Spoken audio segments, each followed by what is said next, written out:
I'm here with Ernie Howren, new head coach of Bishop Manogue Catholic High School. He's sitting down with us for a few minutes, and we appreciate him sitting down with us on the first day of June workouts here. Thank you, Coach. Thanks, Michael. Appreciate it. And we're going to get started. As we all know, Coach Howren was the regional champ for 5 straight years. And then last year, Reed and Demani squared out in one of the greatest regional championships we've seen in a while. And it was 49-45. Reed could not close it out. Let's just finish off. Final thoughts, Coach.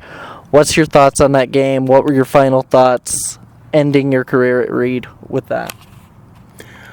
Well, I only look at that game as, the loss that it is. I don't look at it like the end of my career at Reed. I mean, I got so many great memories from Reed. I'm not going to let something like that game ruin my appreciation for what happened at Reed High School over the last 20 years. With that said, that loss is going to sit with me until we get a game under our belt here. Hats off to Coach Dupree and the coaching staff there at Demani Ranch. I mean, to come out in the second half and do what they did, you just don't see that very often. And, good for them. I am happy for them. They went on and represented Northern Nevada so well when they went to the state semifinal and almost had it there. They deserved it. They earned that victory. Unfortunately, we have to live with that.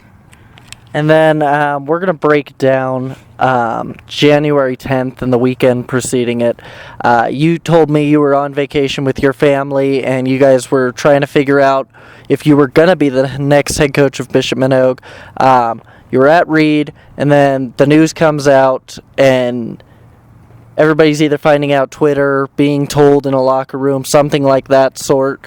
You had some great people being happy for you, and then some people were a little disappointed and a little aggravated by the move.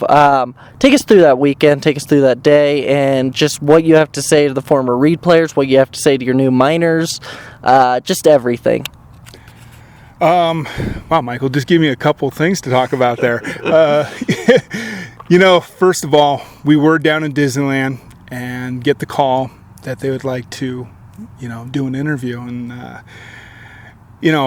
talk about just so many emotions.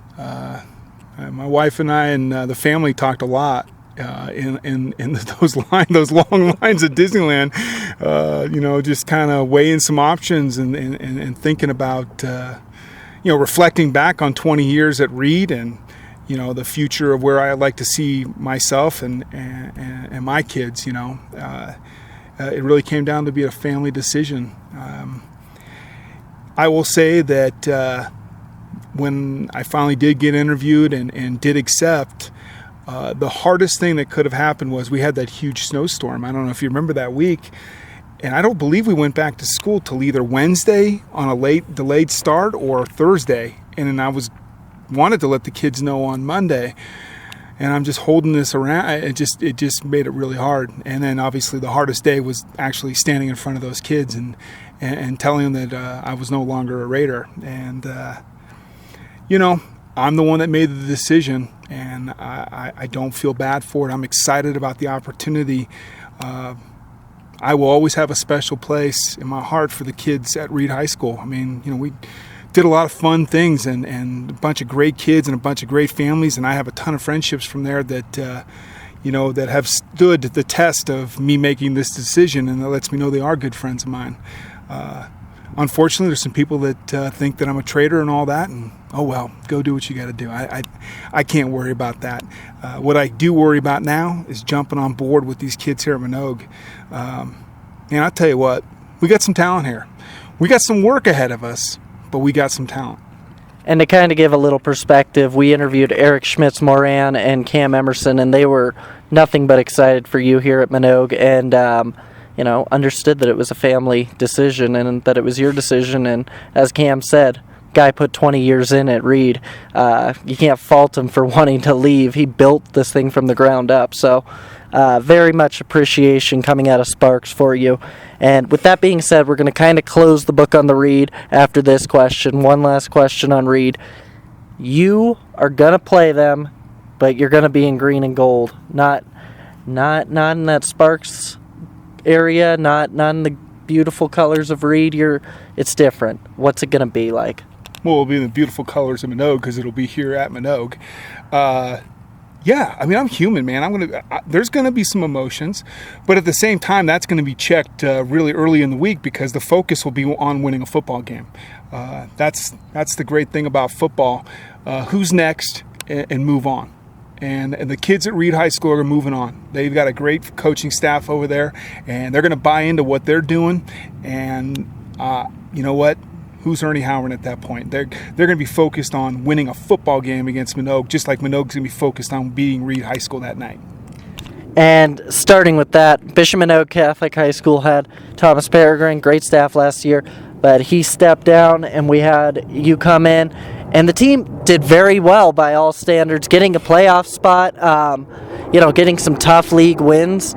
At the end, they played a tight game against Douglas. I believe it was 2-point differential. And then at Galena, in what was like one of the biggest rainstorms of the year, you had the rain pouring, and they found a way to get the ball down the field.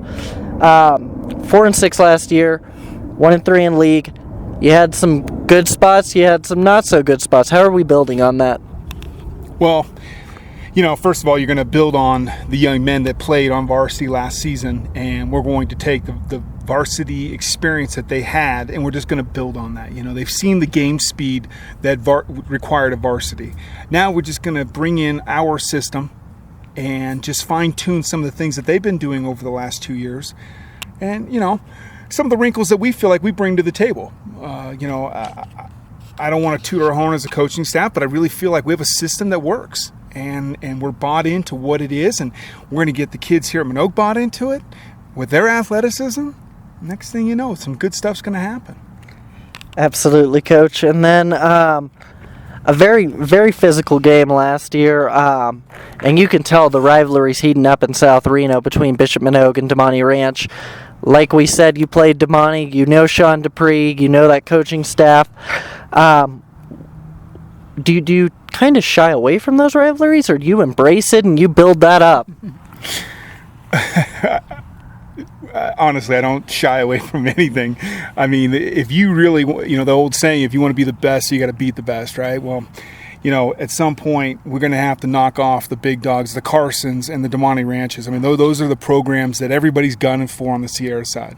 And then the thing is, I say that, and everybody knows how well coached Galena is. I mean, Coach Struzik and Sackleris and Coach Edwards. I mean, every coach at that staff, everybody has great respect for Galena. And then Ernie Howren. I mean, everybody thinks the world of that guy. I think the world of him because he's just such a great guy. He's good for kids. He's good for the community down in Douglas.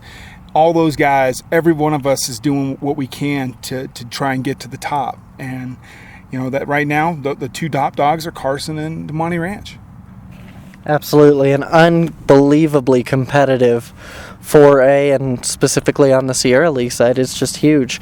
Now, I'm going to kind of break this down to where we're going. We're going to break down offense, defense, and then we're going to have a few closing questions, but I'm going to have a few specific guys starting on offense. Lincoln Houck played last year, had some successful areas, and he had some not so successful areas. What do you have to say to his development, and are there any outstanding quarterbacks behind him that maybe are going to give him a run for his money? I just look at it this way. I mean, one of my favorite quarterbacks, of all time. I mean, I have so many guys that I could talk about.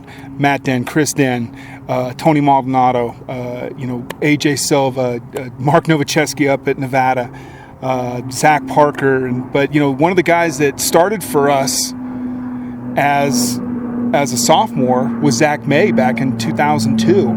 And I would say that Zach May and Lincoln Houck had a very similar sophomore season. There was some great highlights, and then there was some real inconsistency. And that's where I think that that I've talked to Lincoln is about being consistently good. And that's the thing that I've seen so far in spring ball and summer weights. He knows, and everybody here knows, that this thing is not a foregone conclusion that Lincoln's got it. Him and Josh Rawlings, who was playing safety for us last year, him and those two are going to be competing for it. And we got a kid that came in that just transferred in that he's also Kyle Claiborne. He's going to be competing for it. But you know what? I want to see who wants it. I want to see an attention to detail that's unmatched, and that's the guy that'll start for us. Yeah, that's pretty much. I do have to mention my boy Brent Showalter, a guy that played quarterback for us that doesn't quite get enough credit, but he's ranks right up there. Great kid. Absolutely, and then you have Cam Emerson, who you coached last year. Great player. I mean, this guy's coached just about any and every quarterback, it feels like, that's been successful at a Reed. Cameron Emerson we haven't even seen his best yet. I think this next season we're going to see some special stuff out of Cam. He's an amazing football player. He's a better individual. I don't know if you've ever had a chance to really sit down with him, but that's a kid that anybody would want to be their son. And he says that, but it's kind of sad how good he's going to be because he's going to have to play against him. So, the coach. It'll be fun watching it. It'll be fun. It'll really be fun. And then to add on to that, you have some pretty decent running backs. You have Angelo Revilio, and then Peyton Dixon got some running ability last year. What do you got to say about that squad? You just said it. I mean, those are some great kids. The three quarterbacks I just mentioned, and then you mentioned Angelo Revilio, and you mentioned Peyton Dixon. I mean, those are two great kids. We can do some great stuff with those guys. It'll be fun to watch this year. And then we're going to move kind of to the receivers. They had Dante Garrett last year. Don't know what's going to happen, if there's any risers or if there's anybody that we're just excited about coming out of first day. Well, DJ Jackson's the guy that you need to watch out for. I mean, let's just say this. I would make the argument that he's just as good as Robert Farrell. And Robert Farrell is one of the best football players I've ever coached. And for me to say that, DJ's got some homework to do. He wasn't in the system for 4 years like Robert was. But you give DJ a few months in this system, you're going to see something special. And then you got Carter Wilkinson. We expect some big things out of him. Jack Masterson's a young man that's coming up that we're really excited about. And then I'll tell you another guy that's off everybody's radar, because I don't think he played much receiver for him last year, but a guy that's going to play tight end for us is Shannon Pierre. He's a talented young man. Absolutely, Coach. And something you're known for, actually, really well, and something that, you just got to search to the University of Nevada, and everybody knows what you can do. Offensive line, Manogue has some smaller guys last couple of years, but as we know, it only takes a few years for you to get a program started. What do you have to say about your line you already have this year? Well, I know it's an old cliche, it all starts up front, but it really does. I mean, that's something that we've always tried to base everything off of. We build the foundation up front and then build out from there. And, I tell you, when you start looking at the guys like, Matt Gilbert started last year at center. He's coming back. A guy squatting like 450 pounds. Really smart kid. You got at tackle, we have Joey Wright at 6'5", 250 pounds. I mean, that's a great young man. This is a sophomore. And then you have Josh Malafu, who, I mean, man, I tell you, you got a smile on his face 24/7. I don't think anything brings that kid down. And, at 300-plus pounds, he's a good-sized kid.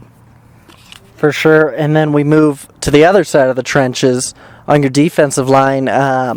They like I said, size has kind of been a thing for Manogue, but I feel like you can get some guys in once you start getting the program going. But you got guys already that you got to play with. What do you have to say about some of those guys? Maybe even we might hear of guys that were in JV or freshmen that, come up.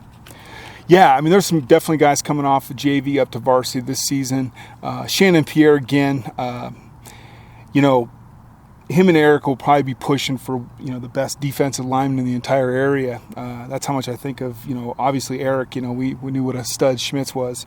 But Shandon, at 6'3", 250 pounds, I mean, and move the way he does, you just don't see that very often with that kind of speed. And then you got Ronnie Nito, Nieto, sorry, that will also be at nose tackle, D end. He'll be starting at right guard probably for us. I mean, super strong kid, great attitude. Really excited to see him develop. And then all the guys that I mentioned, like Joey and Josh, they'll definitely be platooning on the defensive side too. And you guys have some speed on that defense for sure. That linebacker safety area, I've noticed just here for a half hour at the practice, you guys have some speed on that defensive side. Can you kind of review those two positions, just giving us an idea? Well, we're just we got some guys returning that we're really counting on, just because they've got that varsity experience under the belt. Hunter Gates at corner. Obviously, Angelo Revilio at safety. I mean, that guy's going to be the quarterback of our defense. Counting on him to be put some huge time in there and just being the leader that he is. Again, that's the thing that I'm so blessed with. I mean, culture-wise, we're working on changing that around here. But I sure don't have to change the kind of kid that's walking these hallways. There's just a bunch of great kids here at Manogue. It's just been amazing dealing with these guys. And obviously Angelo is one of those guys. Dylan Royd is another guy that we're really excited about. And then Ryan Miller, big linebacker for us. Definitely somebody that we're going to be counting on, inside linebacker. Absolutely, Coach. And we're going to kind of switch to some more general questions, closing this up. Just kind of a fun question here. You love sending guys to college. You have those great players you send to college, but then some coaches get hung up with that, and they make sure to run their offense or defense through those superstars. Now you have the ability to somehow do both, where you have phenomenal teams and you're sending guys to college left and right.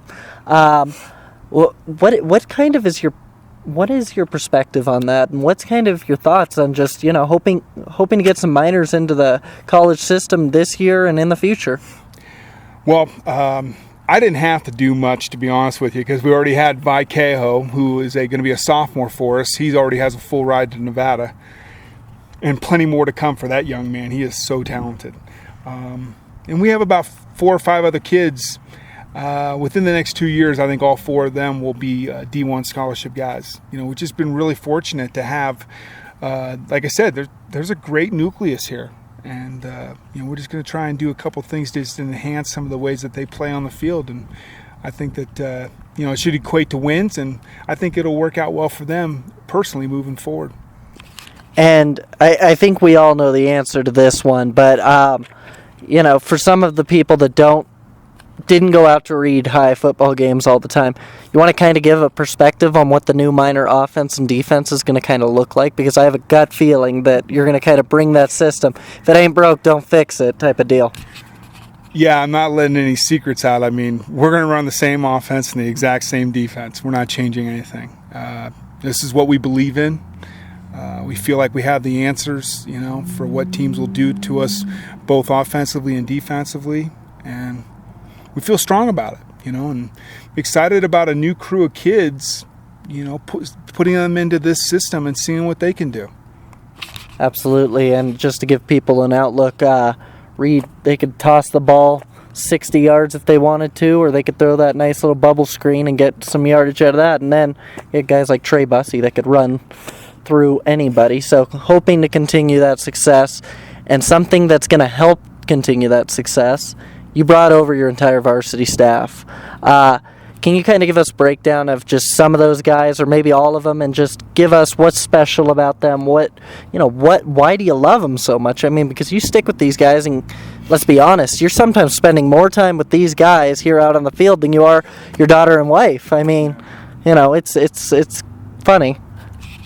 That was probably knowing that Manogue was interested in me was really special. It meant a lot to me.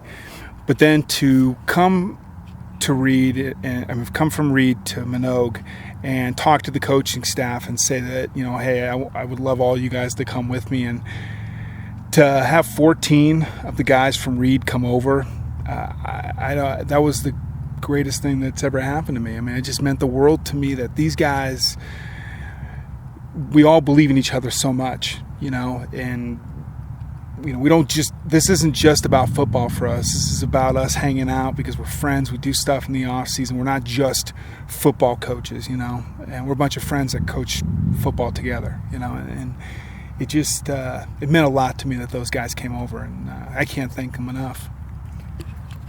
And we have two more questions, but this one's very interesting. What does it mean to put on that Miner hat every day and that green and gold and just know you're part of the Bishop Manogue family and that you're the head football coach of Bishop Manogue Catholic High School, playing at DJ Bernardi Field, everything? Yeah, it's a great question. It's easier if you've just been here. If you walk these hallways, you hang out with these kids, you just know that it was a great move. It's not to take anything away from any high school that's out there. You just don't know until you walk these hallways and you're out here with these kids day in and day out. You can feel the energy. It's special. There's some. It's a huge family here at Bishop Manogue, and they take care of each other. We take care of each other. And something I'm sure Coach will agree to, but for sure we're going to have to catch up with them later on in the season plenty of times to make sure that, he wants to stay on pace and look for that next state title, because that's the goal for any coach here in the North. But every coach will tell me we're going to take it 1 week at a time, we're going to play one game at a time, we're going to do everything right. But what is your expectation / goal for this year? Obviously you want to win, right? I mean, I laugh, and you're so right, Michael, when you say that. I get so tired of hearing the one game at a time BS. I mean, come on. You know what? We all understand that it's one, you got to focus on the next opponent, but let's be realistic. For us as a program here at Manogue, we're going to focus on, multiple seasons. We focus on the non-league season, because that's what's going to get us ready for league. And those 6 games are going to be as important as anything we've ever done, because those have to get us ready, because you got to win league games. It's all about positioning in league to get a good playoff spot. And, every one of those league games is pretty much going to be a playoff game, which is going to get us ready for the playoffs. So, yeah, you're right. I get tired of that too. Well, I was here with Coach Howren here at DJ Bernardis Field, and we appreciate you taking the time with us. Thanks, Michael. It was good to see you. Great to see you, Zoe.